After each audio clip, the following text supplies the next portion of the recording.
Ladies, gentlemen, and non-binary folk combined, welcome to 2018. Today is day one of my third 30 Day 30 build series, and this one is going to be a little different because I'm going to be using 5x5s. The Xingxia 5x5 is my baby, my honey, my ragtag gal. It's just an incredible puzzle with an incredibly resilient mechanism that puts up with all of the punishment that I bring onto it. I've made cuboids, shape mods, bandage modifications. I've even done odd to even layer reduction, which is very complicated, all with this simple mechanism.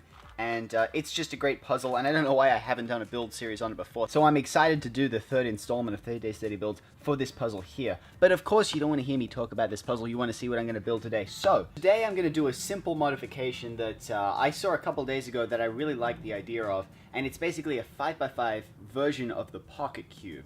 Now the Pocket Cube is a bandage mod slash mirror cube mod slash sticker mod that's a really interesting looking puzzle that was based on a 3x3, and I saw a 5x5 equivalent version of it that I wanted to try today. It's basically a bandage slash sticker modification. It's not really that complicated, but I figure a simple modification could get this series started, and then we'll go up from there. But enough jibber jabber, let's get started.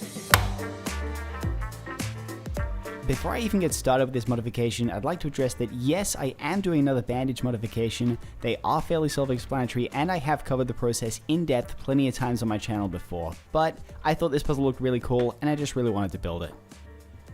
I started as I typically do for any bandage modification by getting my Sharpie out and marking all the areas that I was going to glue together. The effect I was going for here was to turn a 4x4 section on the corner of a 5x5 into a 2x2. That way it looked like there was a 2x2 nested inside a 5x5. Now that everything was marked, it was time to get my super glue out and glue all the pieces together. The reason I turned the top layer is because it aligns all the pieces before I start gluing them together. That way everything is all lined up by the time I'm finished gluing and I don't have to repair anything later on. Because this was a bandage modification, I was going to be filling all the small gaps between each of the pieces, which meant that I had to pull all the stickers off beforehand. I decided to do this before disassembling the puzzle because it's just a lot easier to do it this way.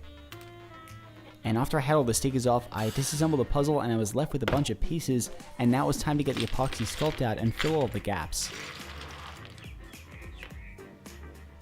I mixed up really the tiniest bit of epoxy sculpt and I stuffed it into all of the gaps of the pieces, and after everything had cured it was time to get the nail file out so that I could sand everything down.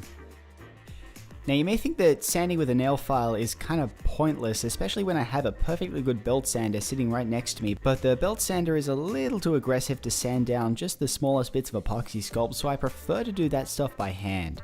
That being said, I could sand it on the belt sander unpowered, but this is just a way that I chose to go about doing this. After flattening all the faces and sanding the edges, I took the pieces over to some Scotch-Brite so that I could round off all the sharp edges and make everything smooth. I really love using Scotch-Brite as a finishing material. I just really love the overall effect it gives on the finishing surface of pieces.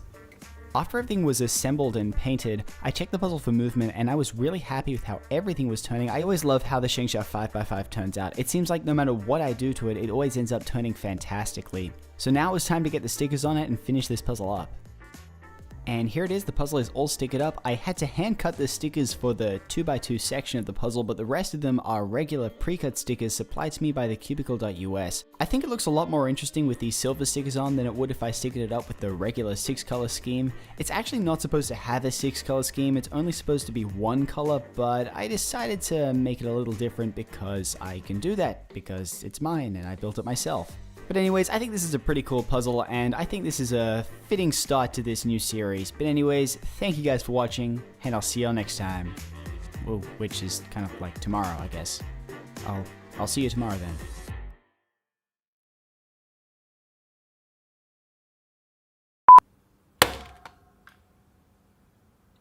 Well, god damn it.